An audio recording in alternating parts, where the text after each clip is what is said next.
master Zoom is set up, but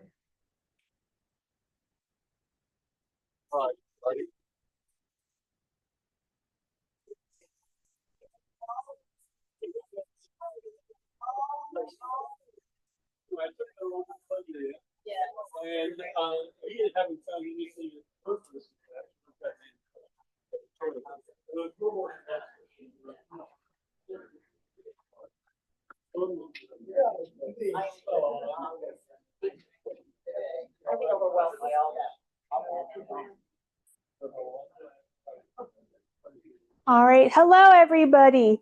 Hello, chat. We are joined by over 100 people in the chat. So if you hear me referring to them, that's what that's about. Welcome to our session 2. Just a couple of housekeeping notes beforehand.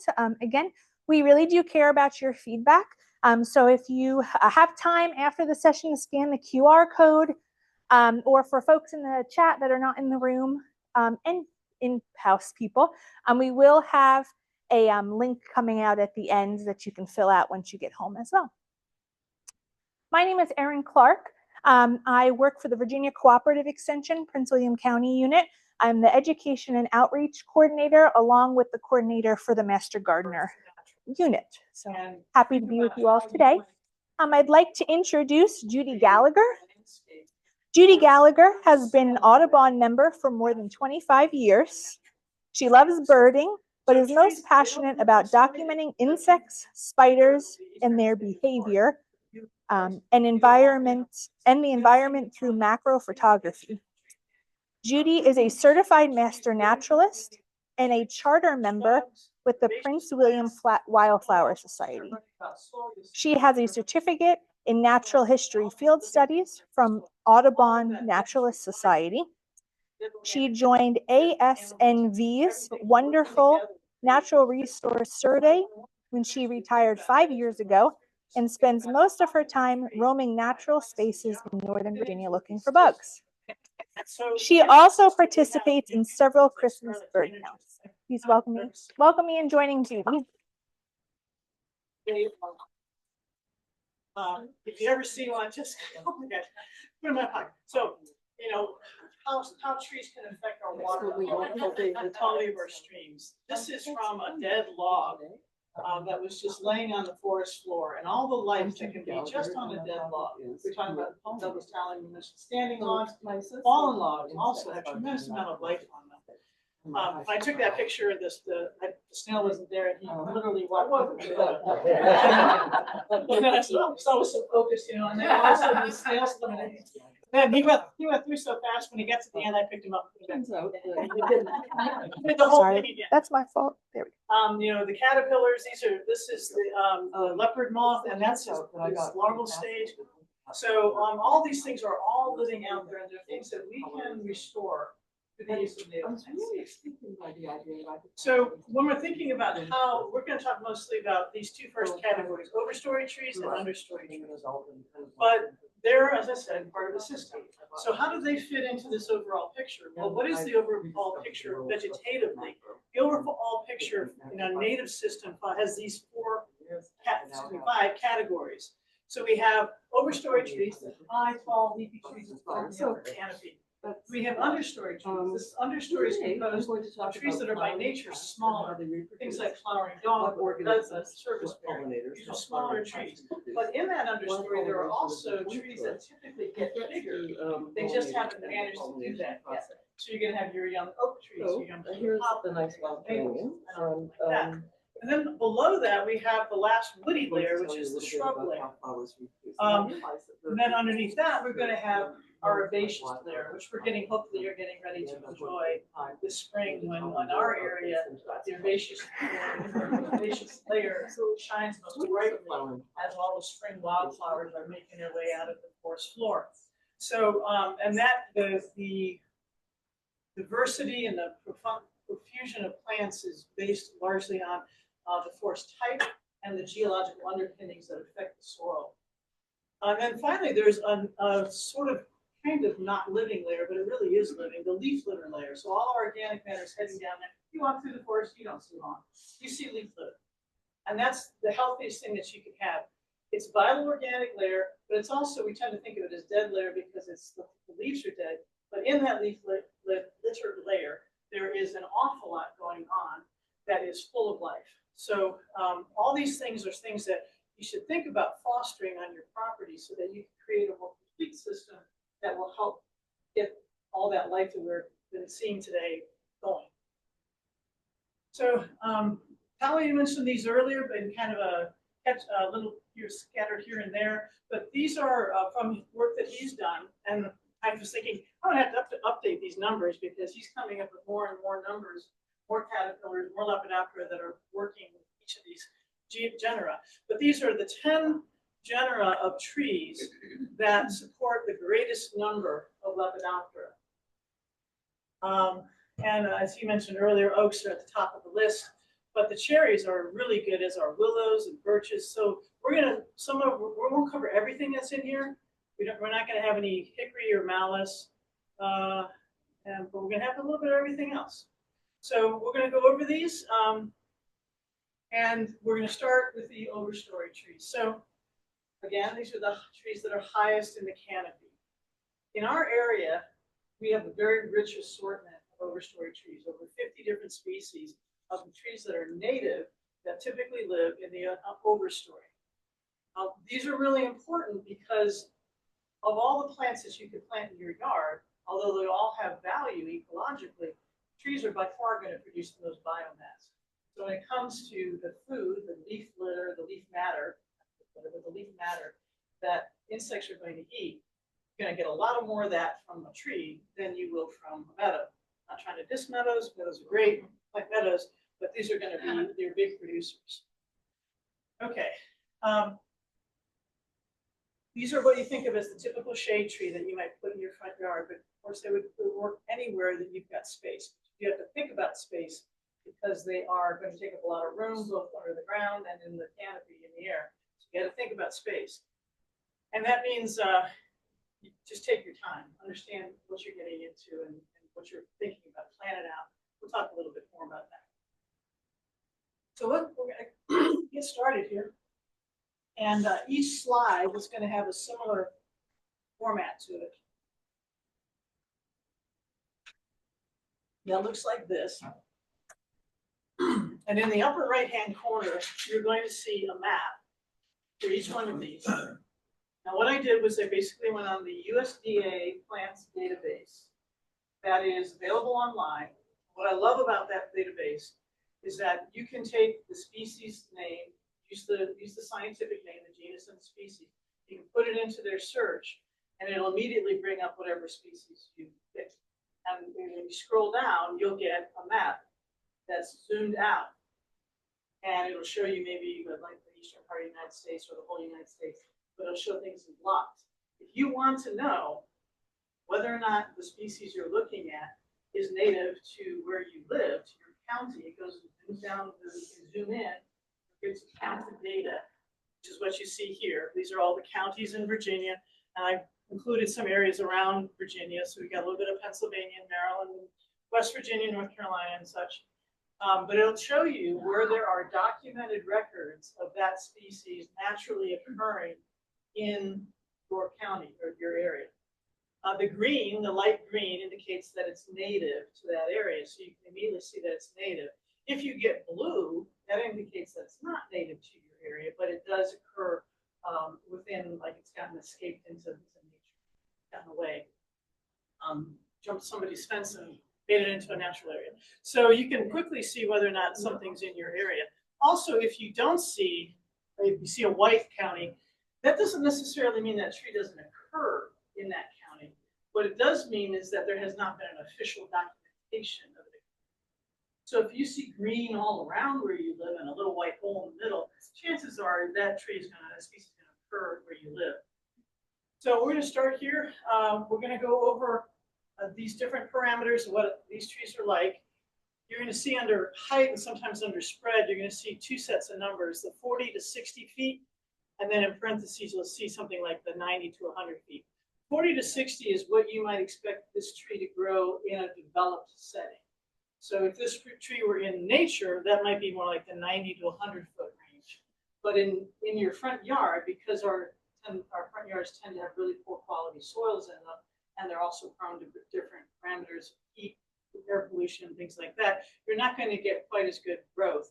And so the first number is what you should probably think about if you're planning on putting it into a developed setting. And the same for spread. If you see two sets of numbers, the first one will be more typical for a developed setting. All right, so we're starting with willow oak. And obviously that picture of the entire tree, you can see that it gets to be a very large tree. It's a beautiful tree. It's largely disease and pest free. And as with all of the oaks, it's got really excellent qualities for supporting Lepidoptera and in general, wildlife food in general. For the acorns, it has a very small acorn. My dad planted a willow oak next to his driveway, the acorns would fall, but they're small enough that, you know, to sound, but no damage to the car. So they're a small acorn, but it is a hard mast acorn. Hard mast meaning it's hard nut-like food for animals. Soft mast would be berry-like, softer outer coating for wildlife. Let's see. And then it's also supporting that of many winter resident birds. This one, willow oak, is a little bit known, not a little bit, it's a lot known for not being a good tree to plant in the fall. I'm not sure if that's because of how it's being grown or just what happens when you plant it out. But willow oak does typically have a fairly high mortality rate when it's planted in the fall. If you want to plant it, I suggest just plant it in the spring. White oak. White oak is to be like the queen of the forest, maybe. It can be a very large tree, again, 80 to 100 feet, even in developed situations, and a very broad spread. This tree, I think the bark on it is beautiful. You can put these little plates.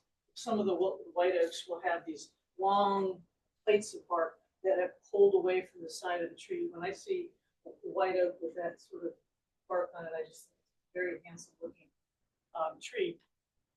They do get to be very large, and this is why I was talking earlier about think about how you're going to plant this. So this was at one point one of our champion white oak trees. Unfortunately, with oak decline, it succumbed to oak decline and died about 3 years ago. And so, but this fellow, the blue house there, was deceptive because inside, you walk inside, it's actually a log home, and it was actually built around 1830. And I bet you dollars to donuts that that tree was big and proud back in 1830, and they put the house there because they were already getting shade from that tree. So very large. So you have to think about how is this canopy going to spread? Am I putting it near my property line? Am I on good terms with my neighbors? Is this going to make me not on good terms with my neighbors? Things along those lines. And then the same with the root system. We were talking about the spread of root systems earlier. So realize that a tree like this is going to have an underground root system that spreads out horizontally approximately the height of the tree laid down and uses a radius. That's your horizontal spread of the root system. So you don't want to put it really close to your foundation because you're going to have that spread. Now, that doesn't mean you have to plant it, 80 feet from your house, but that root system will taper and become less troublesome after about maybe 20 feet out from the tree. All right, so the fall color on the white oak can be anything from just a plain old brown to a rusty color that can be rather handsome. And of course, it produces acorns. We're going to stick with the oaks for a little bit longer. Southern red oak, also a very large tree, also a very small acorn. This is in the red oak group. You can tell that because it has pointed tips on the leaves. That puts it, the oaks are divided into two main groups, the white oak group with rounded tips like the white oak, and the red oak group with pointed tips like the southern red oak. So this one's maybe a little bit smaller than the white oak, a little bit less of a canopy spread, but still a very large tree. Can handle moist to dry soils. So a good tree if you got maybe a little bit more of a droughty situation. Handles full sun, and you can get some decent fall color, as you can see in the image there. Again, very good tree for wildlife, particularly Lepidoptera, and for the acorns that provide the hard mast. Can tolerate those poor, drier soils, and this is one of the oaks that will tend to hold its leaves well into the thought you were done raking in November, December, you might actually not be done raking until January. All right, Quercus coccinea, the scarlet oak. Probably one of the oaks that's going to give you the best fall color. Again, large, 70 to 75 feet in height, 40 to 50 foot spread. Handle moist to dry sun, so another good tree for something that might be a little drier area. Good fall color, good with all the oaks, good for Lepidoptera. And sometimes this one is sometimes a little bit difficult to find in the nurseries, but it's not really difficult to find. White oak, you might actually have a really hard time finding in the nursery. You might want to try growing that one from an acorn rather than going to the nursery. But scarlet is one that, because of its fall color, I think, tend to be able to find in nurseries. And one of the reasons oaks tend to be a little bit difficult to find in nurseries is because when they're younger, at the size when you're usually getting them in a nursery, they have a pretty strong taproot. And so if they're growing in the wild and they come out and dig that tree out, rather than if it was grown in a container, it might be different. But if they're growing in the wild, it's got that taproot, severing that, harvesting it itself. And that can cause the tree to suffer or decline. So it might be a little bit hard to find, particularly the white oak in that situation, but scarlet has become more common and more popular. Okay. Tulip poplar, Liriodendron tulipifera. This is also probably one of the three tallest trees in our forest. Liriodendron would be right up there. Because of that, it is a little bit prone to, I guess, to be a big tree, to lightning strikes, more so than many other trees. But this one tends to stand out. Also, not real drought tolerant. It's sensitive to drought and it's sensitive to compaction. But it is a beautiful tree, has those distinctive leaves. The leaf in the picture here, you kind of see two forms of it. There's one where you see 4 points. That's what you typically think of with a tulip poplar leaf. But this one that I was photographing actually had, 6 points. So a little bit of variation there. The bud looks kind of like a duck's bill. That's one way you can recognize it in winter if you don't have any leaves. It looks kind of just like a little tiny duck's bill. Let's see. The flowers actually, I think, are rather beautiful. But because it's such a tall tree, you don't often see those unless you've got a tree that's really out in the full sun and maybe less low-hanging branches. But they're gorgeous. Can be huge. 4 foot in diameter is not uncommon for a fully mature tree. And because they're a fast grower, they might get that big. It might not take more than 100, 125 years for them to get that big. Where some other trees, it might take them 300 years to get. Let's see here. They do produce abundant nectar and have been a source of honey for commercial purposes. Aphids and honeydew. This is one where I've seen a couple of times where there's a tulip poplar, particularly is growing on the north side of a house. You may get a lot of aphid activity on there, and those aphids produce honeydew, which is like they excrete that. It's actually a sweet substance, and ants come and will tend the aphids so that you get the honeydew. But if you get a really high population of aphids, that honeydew will stick on things, stick on them, and then you'll get sooty mold, which grows on the honeydew and turns everything black. So just maybe think about not putting it too close to your building. One, because it's going to be really big, but you don't want that sooty mold getting on your structure. And then sugar maple. Now, if you look at the map, you'll see that we're just kind of right at the edge. This is Prince William County right there, up at that northern end of Virginia. This tree is most commonly going to be found in nature north or up into the mountains, or higher in elevation or further north in latitude. It does occur here. I've seen it along the Potomac, and it has beautiful fall color, which is one of the big attractions to it. It also is the tree that you probably all are familiar with, that if you like maple syrup, this is the tree that's producing maple syrup. By far, it's most used to produce maple syrup. The fall color is outstanding, but it is somewhat sensitive to drought. So you do want to think about, especially since we're on the edge of its range, what that tends to mean from a natural standpoint is that there's things about our climate that are a little bit more stressful to it. So if you want this tree on your property, you probably need to put it someplace where you're going to make sure it's not getting stressed. So it doesn't like drought. So make sure you put it someplace where it's going to get water. Again, a big tree, so you're going to want to give it some room from your structures. Let's see. Not tolerant of compaction or high heat or air pollution or road salts. So that's placement. Think about placement in your yard. Let's see. Yeah, it's very much bred. You can find a lot of, if you go to a nursery, you may find, maybe you're in the cultivars before this talk, but you may go to the nursery and see that there's a lot of cultivars of sugar maple. Oftentimes those cultivars are related to try and get fall color out of it, which might not make it any worse than the straight species. Fall color doesn't seem to be one of those breeding tactics that changes the value of the tree to Lepidoptera or pollinators. It does have a dry samara, that's the fruit. Those are the whirly helicopters or whirls. So not something you have to worry about having a messy fruit. I think that's good. American elm. Now, 20 years ago, nobody was producing American elms because, or if they were probably very susceptible to Dutch elm disease. So this is the tree. I grew up in Illinois, and our streets, like many Midwestern streets, were lined with American elm. About the time that I was turning 11 or 12 or so, they began to die out. And, pretty soon the entire street was all the American elms were gone. The Siberian elms were doing just fine, but the American elms were gone. And then probably about 20 years ago,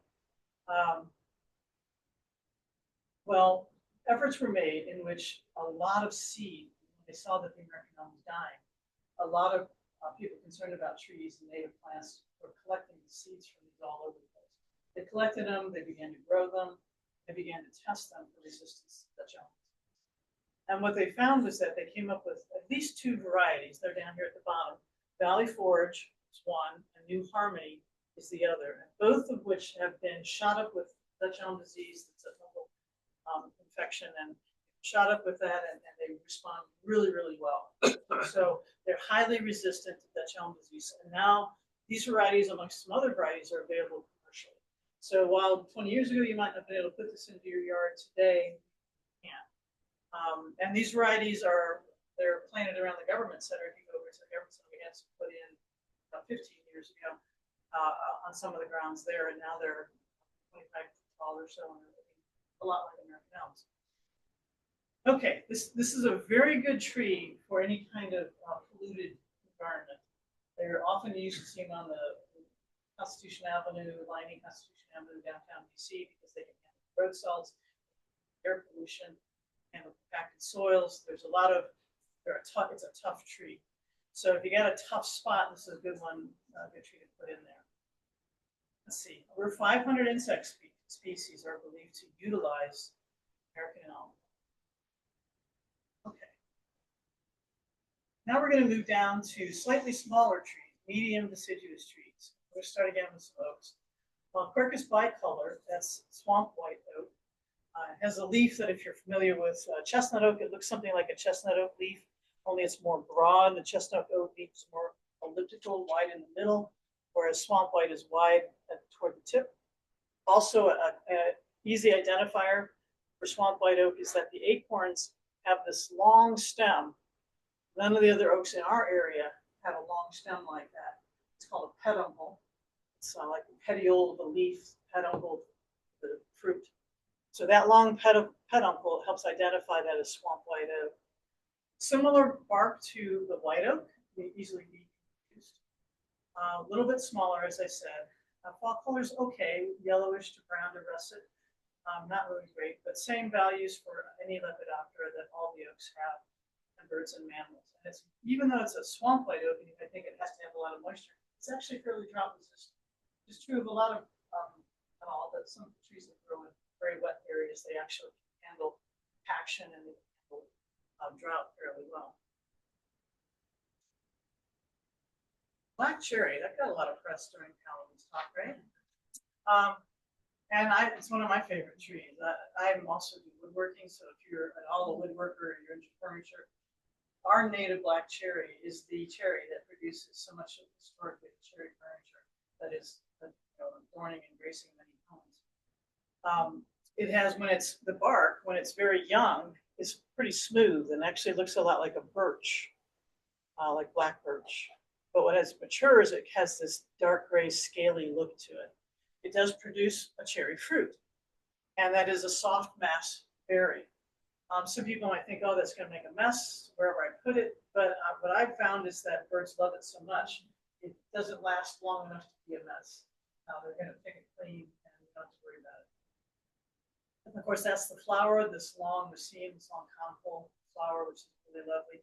Now, you might think, isn't that the cherry? Isn't that what gets all those eastern tent caterpillars? And by Jove, it is.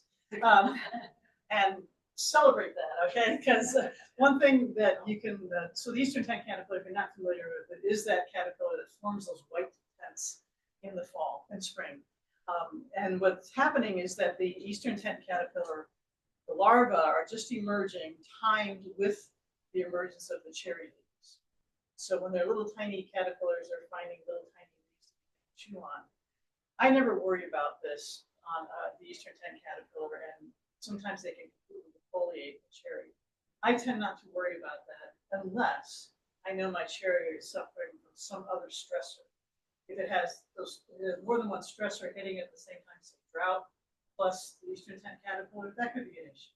But for the most part, because the eastern tent caterpillar is native to our area and is adapted to being a cherry, and the cherry is adapted to having it fed on, by the time the eastern tent caterpillar has finished defoliating your cherry, it's still spring. You're basically in the latter part of spring. That tree will, the eastern tent caterpillar will go into a pupal stage, it's done feeding, the tree will push out a whole new set of leaves. It'll have all of summer to regain the energy that it lost by having to push out the second set of leaves, and it'll go into fall just as strong as it was before again. So I wouldn't worry about something like the eastern tent caterpillar. Plus, I think they are really cute caterpillars. They're bird food and they're fun. Cuckoo food. Cuckoos really like to eat sweet gum. Someone was mentioning they're thinking about this for their yard. I said go for it. It is probably one of, well, not probably, it is one of the best trees for fall color that you will find. The fall color on a sweet gum can be anywhere from a fairly pale yellow to such a deep purple that it almost looks black. And you have everything in between. So it's very common for it to have really wonderful deep reds and scarlet and lavender and dark purples and oranges. And so it's really great for fall color. It does produce a gumball, and some people don't like that in their yard. It is a little prickly, but it also is winter food for a lot of songbirds. I've watched Carolina chickadees and tufted titmice in the dead of winter up in the top of the tree, seeds out of those gumballs. So it's got a very good practical use for ecologically as well as wildlife, as well as just. Okay, let's see. It is an early successional tree. So sometimes if you're looking for trees that you might want to be putting into a field, you might be deliberately planting, not necessarily for a yard tree, but to sort of create maybe a new forest. This is an early successional tree, so work well with that. All right, let's move on. And river birch, another fairly early successional tree, a fast grower. You know, we're talking about fast growers. This one's not quite as large. It is generally considered a shade tree, but it is going to be smaller than a lot of our other shade trees. It does naturally occur mostly in floodplains and along streams, but it is very adapted to be used in urban settings. It can be used in a parking lot island, it can be used in the front yard of your home. It handles somewhat drier conditions, but not really droughty conditions. Let's see here. Songbirds will eat the seeds in the winter, and I like the peely bark because they also think about all the places where insects are trying to hide. But they're going to use that peely bark to hide in there. And birds will use it to put seeds in, try to secure them so they can go get them later if they remember where are. All right, of the birches that you could get, if you're going to be planting in our area, do not ever pick a white-barked birch. They are all northern species. They do not do well in our heat. This is the species you should pick, the river birch. The native river birch there's a cultivar, that orangey bark is a cultivar called the heritage river birch. It is a native cultivar, it's not a hybrid with some non-native. And it has outstanding, peely, very peely orange bark, very ornamental. Oftentimes, though, if you get a river birch, sometimes the ones you find in nature are more in the gray, the bark's more gray and not quite so outlandish. So you can get both, either form of that, depending on how important you find the bark to be plants. Hummingbirds will feed on the sap, and that's another one where if you ever like cut a limb of a river birch in spring, you will literally see water almost continuously coming out of a branch because it's sucking up so much water. Black gum, this is one of my favorite trees. This is Sylvatica. It's my favorite tree for a couple of reasons, but one of the reasons is that it has outstanding scarlet red fall color. I would tend to think of it as an understory tree because most of the time when I see it in the forest, it's not in the upper canopy. It tends to be living underneath all the other trees. But it does have the ability to grow quite tall. And every so often, pretty rarely, I'll find one that has actually worked its way up into the upper canopy and is big around like this and 70 feet tall or so. But that's not how we typically see it. So you might want to think about it if you're kind of doing a collection of trees, that this could be something that's kind of that middle ground. Might work its way up, might stay in the understory. Oftentimes you don't see the fruit. They are not produced in great quantity and they do tend to disappear. It's dioecious, did I say that? Is it dioecious? Dioecious means two houses, which means that there's one, the male flowers are on one tree and the female flowers are on another tree. And so if you want fruit, your thing is dioecious. It might be. I am not sure actually if that's dioecious or not. We will see some dioecious examples. I'll talk a little bit more about that in a minute. All right, persimmon. Now this is edible. It is, but you better get it after you've had a good frost, because I tell you, you try to eat this before you've got a good frost and it's really ripened, you feel like somebody painted your tongue with a coat of velvet. It's not happy to eat until it's really ripe. But it is also kind of a pioneering tree. You tend to see it most often in old field settings, so it likes full sun. And it can handle a disturbed site, so it probably will do pretty well in a lot of our yards. You might find the persimmon fruit to be somewhat messy. They don't tend to be super prolific. They're kind of in the middle in terms of tend to get a good crop each year, but not like an overabundance of them. This one is dioecious, so if you do want the fruit, what that means is that you would need to make sure you've got a female, because you will not get fruit from male. Usually you have to have both somewhere in proximity to each other in order for the female to be effective in the produces. It's a tree that is also very good in where you've got poor quality soils and urban sites. Fairly good fall color on it. I wouldn't say it's spectacular. Oftentimes I'll see the leaves drop before they've really had a good showing. Let's see. Yeah, and you get that blocky in a mature tree, you can recognize it in the field because it almost has square or somewhat rectangular blocks to the bark.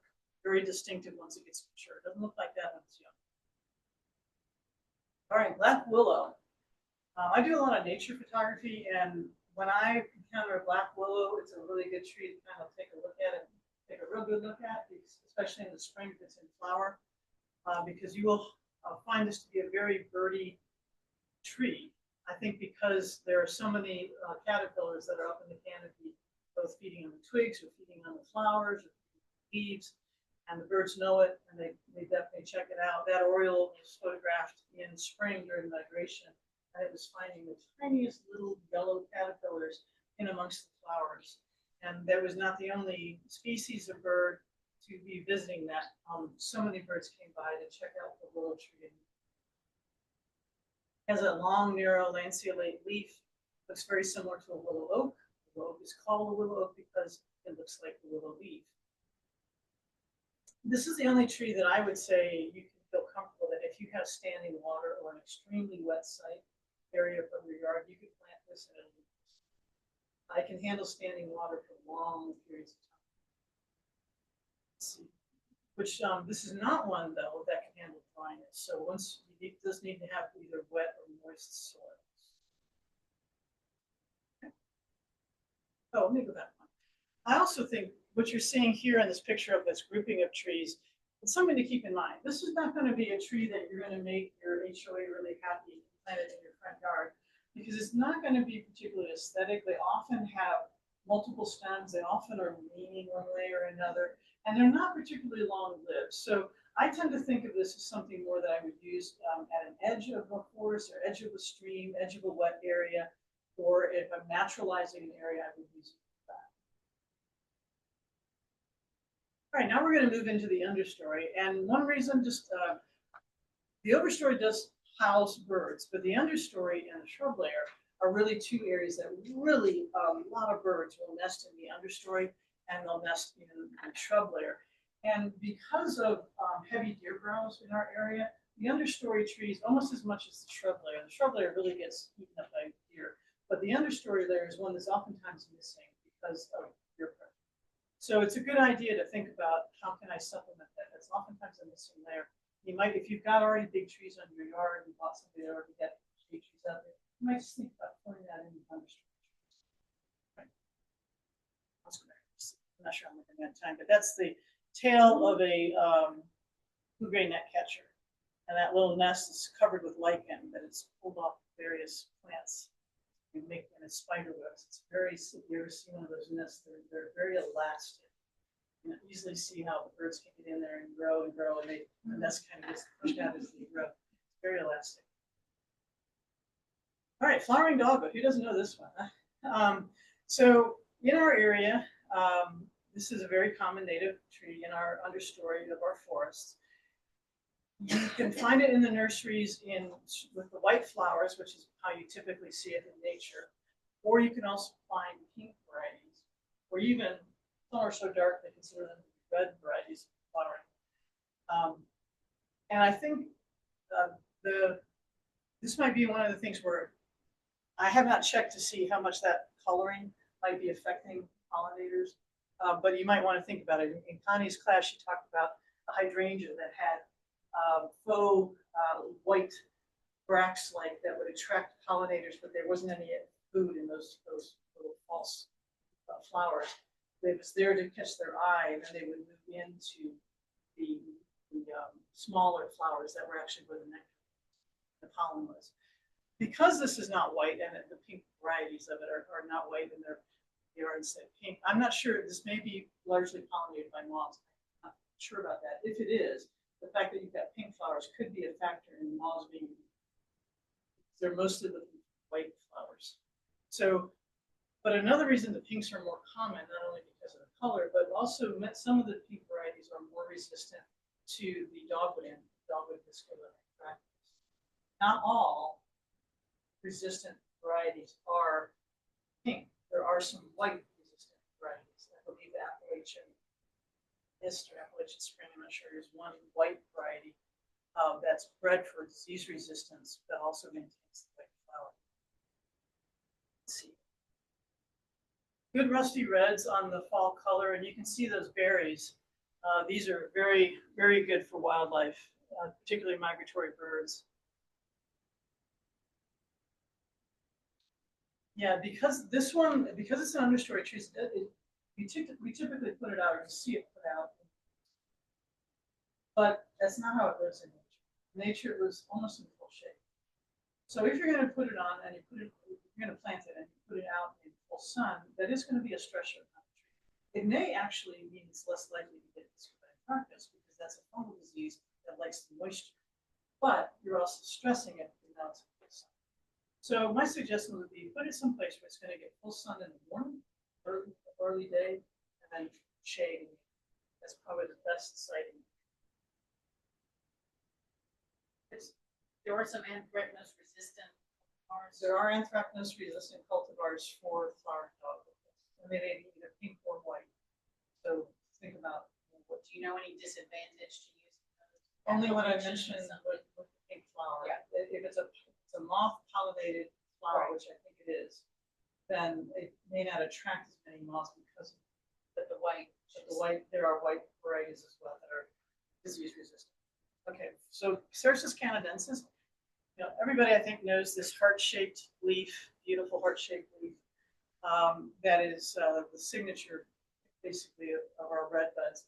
This is an open-grown tree that was photographed on the Burke Lake Golf Course. It's being open-grown. You can just see how prolific it can be in flower and the beautiful color that you get from it. A really tough tree, handles moist to dry soils, can handle full sun to part shade. The fall color tends to be fairly good, yellow. It's good for bees and butterflies and songbirds. Don't plant it where the soil is really wet. It won't like that. And that, even though this is in the pea family, it is a legume, and I don't know how well you can see these little flowers, but they're the typical legume flower. It's kind of like a slipper. It does not fix nitrogen. When they check the roots on it, it doesn't have any nodules. So it doesn't do that, but otherwise a really good and very popular, easy to accept, easy to obtain tree. Downy serviceberry, Amelanchier arborea. We have a few different serviceberries that are native. This is the one that's mostly the one considered a tree form. Its distant cousin, Amelanchier canadensis, is more of a, it's called shadblow. That's more of a shrub form typically. So this one's more tree form, 15 to 25 feet in height. Very adaptable with regard to both soil moisture as well as sun versus shade. Fall color can be pretty good, yellow to peachy to a red. And a lot of wildlife will make use of this. Because it blooms early, it'll also produce fruit early. One of the nice things about having early fruit that's ripened early is that when you have early migrants coming through, or maturing birds that are nesting and they're just coming out of the nest, it's good to have that food source right there available for them. And so you're going to get food that's ripening more like in the August-September time period as compared to the September-October. It will be susceptible to seed or apple rust, and the best way to avoid that is simply don't plant it near cedars, near our eastern red cedar, because that disease hops from one plant to the other backward. Pawpaw, Asimina triloba. If you've been walking in a floodplain or a low-lying area, you will certainly see pawpaw along those areas. It is known to be our tree that has the largest edible fruit, which is not really a big fruit. Pawpaw fruits are probably about like that, like a fat, short sausage. Anybody eaten a pawpaw? Yeah, yeah. They're not bad when you get them right. I kind of describe them as a taste like banana custard, banana mango custard with a little bit of an acidic kick. I know people who make ice cream. I'm going to try that sometime. Let's see. Okay. Full sun to part shade. It does well in the shade. You can see the flowers here on this image with the 3 flowers dangling. It blooms in the early spring, and one way you can, or if you want to go out looking for it, they're not showy, not like a flowering dog, but they're not showy bloom. So you sort of have to look for them. They start off like this, kind of green with a little bit of purple in them, and by the time that flower is mature, it's completely deep green. You might notice a blue background in this picture. That's because that it's blooming the same time that our bluebells are. So you go into the forest and you find the bluebells, you'll also find the pawpaw. And that's the fruit down at the bottom. There's for us, a pretty large leaf. Let's see. Those tend to sucker and can form colonies, which I think is a good thing. Find more plants, you just get them suckering and doing their thing. And it's the host plant for several butterflies and moths. Okay, next. Chokecherry.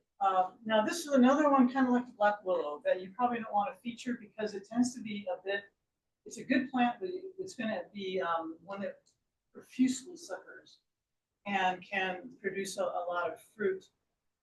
And so it may have some dead branches in it, but it's going to be a really good wildlife tree, small tree, 20 to 30 feet. Does want full sun, has very good fall color, and the fruit is used by a large variety of birds and mammals. And it's even used to, despite its name, chokecherry, you put enough sugar in it, great jams and make some jams together. Okay, I'm going to go into loblolly pine now. We're going to look at large evergreen trees. We don't have a ton of evergreen trees in our area in general, so there's not as many to pick from. But Pinus tata is loblolly pine. This is, you can see from the map, not noted in our county, but it does grow naturally here. And I think part of that is from just natural, as the climate's been warming, it's been moving north. I think it's a very handsome tree. It's very tall, 40 to 60 feet. Let's see. The seeds. Ma'am, can I interrupt you just for a quick sec? We're online and we're having the microphone is going in and out. Is there any way for you to microphone a little more just I guess consistent with things? I'll try this other microphone, see how it works. Can you hear me okay? Oh my gosh, that's absolutely much more amazing. Thank you. Much more amazing. I'll try to move it closer to my face. Okay, thank you. All right, so let's see here. Moving northward with the changing climate. And the pine nuts, you see the brown-headed nuthatch in that one photo. Very desirable, the pine nuts tucked within those seeds. Next, please. I'm going to move a little quicker. White pine, I'll just say, I'm probably going to zip over this one, but in our area, we're right at the edge of its natural range, and it is very sensitive to things like road salts, air pollution, compacted soils, clay soils. So my advice on white pine is, even though it's inexpensive and even though it's easily available, only use it if you're north of I-66 and you're going to be putting it someplace where you're not going to have a roadway nearby or salts nearby or something like that. Okay, let's go next, please. Pinus rigida. Actually, for sake of time, I'm going to skip over this one because I do want to see if you guys have any questions. Eastern red cedar. Some people don't like it. It's one of my favorite trees. So this is Juniperus virginiana. 40 to 50 feet tall, 10 to 20 feet in spread, sometimes bigger. This is one of the evergreens that you see it in nature. Sometimes you'll see a very skinny columnar tree that might be 15, 30 feet tall. Other times you'll see like a 200-year-old eastern red cedar that's 40 feet wide and 50 feet tall and just looking very grand.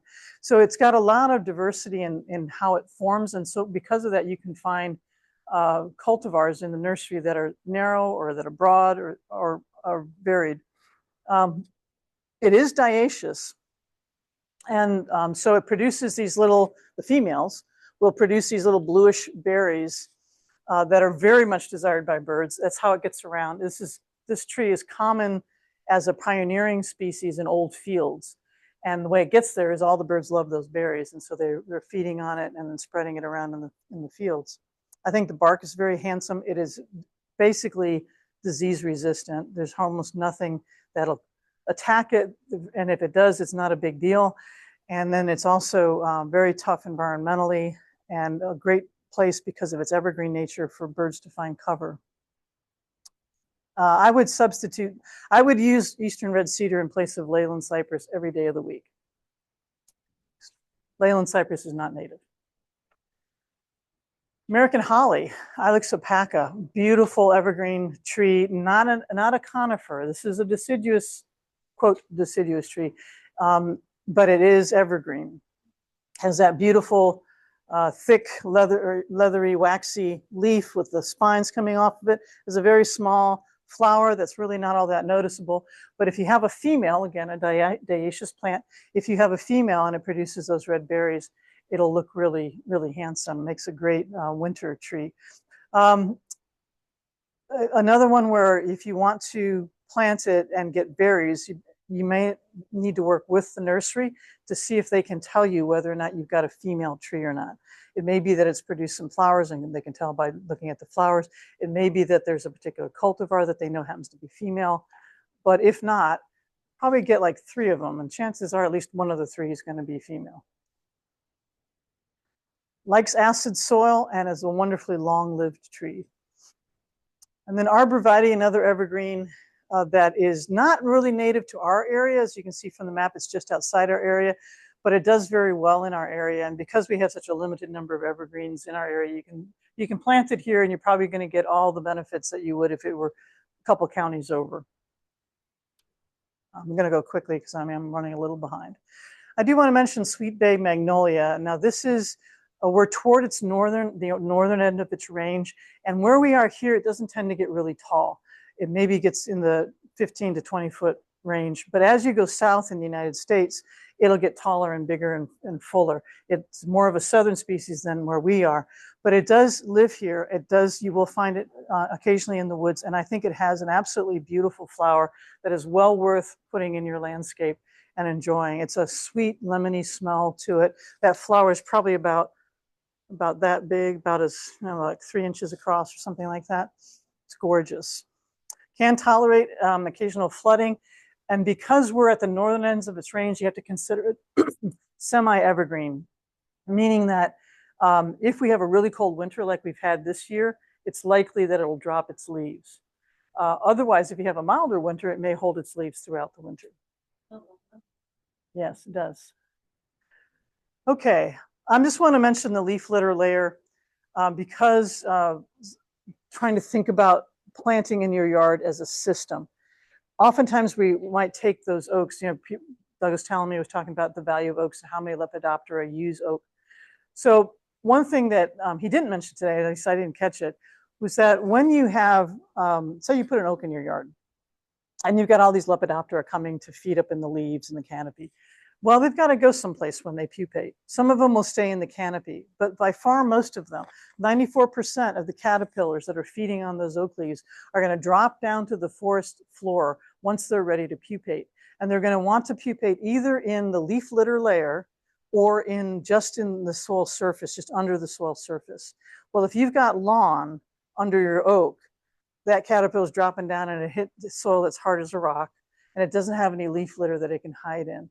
So think about when you're planting trees or when you're designing for your yard, think about that bigger context of how is this going to fit into the ecological function as a whole.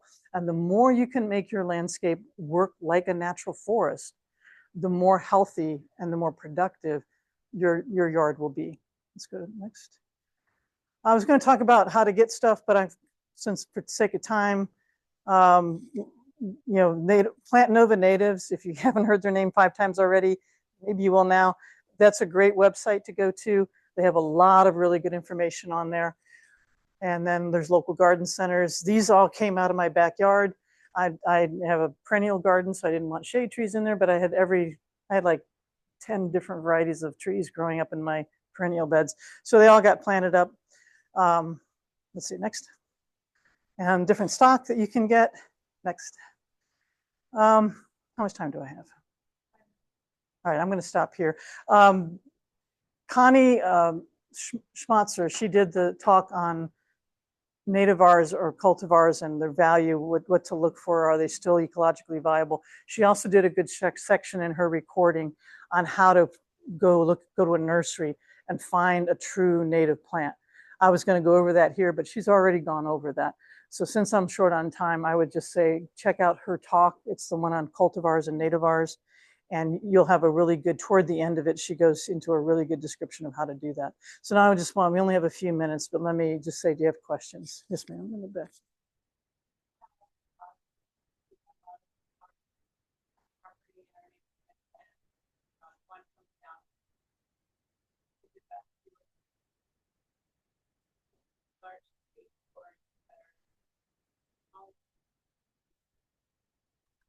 In your yard, so the question is, if a tree comes down in your yard, you should replace it with similarly large type of tree or something that might be more like an understory tree.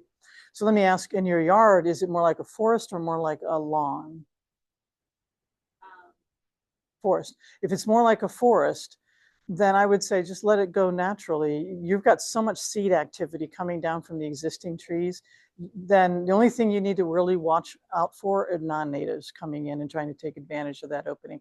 If you can control those non-native plants, vines, whatever this might be trying to come in, the native reseeding in there will happen quite naturally and for free.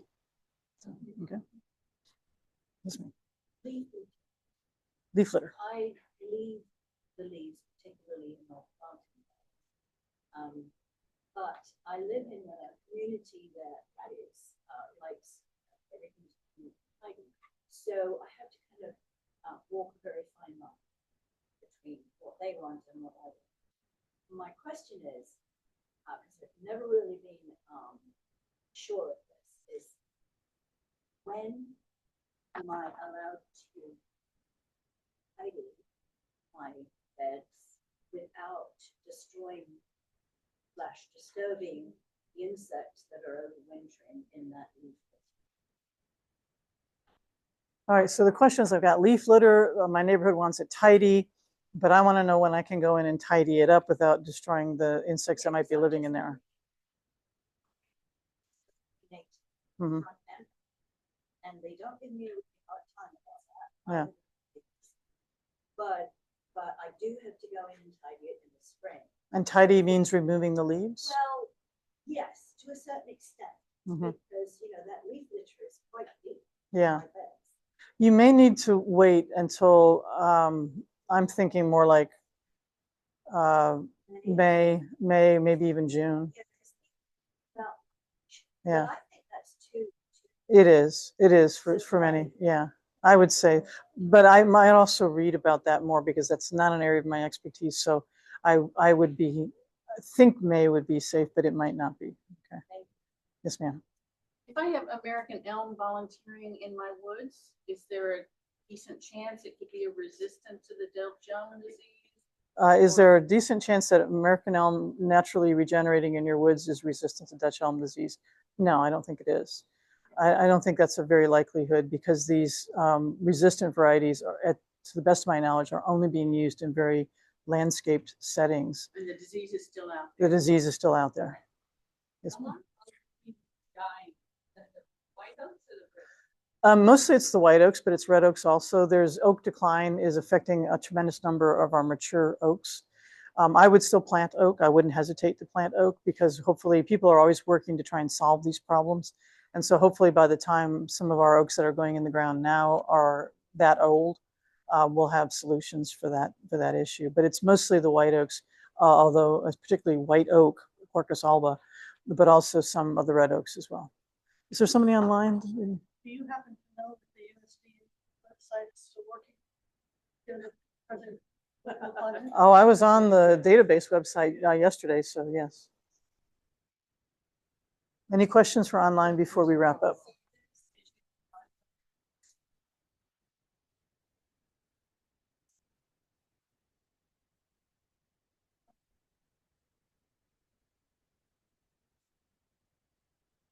Dave?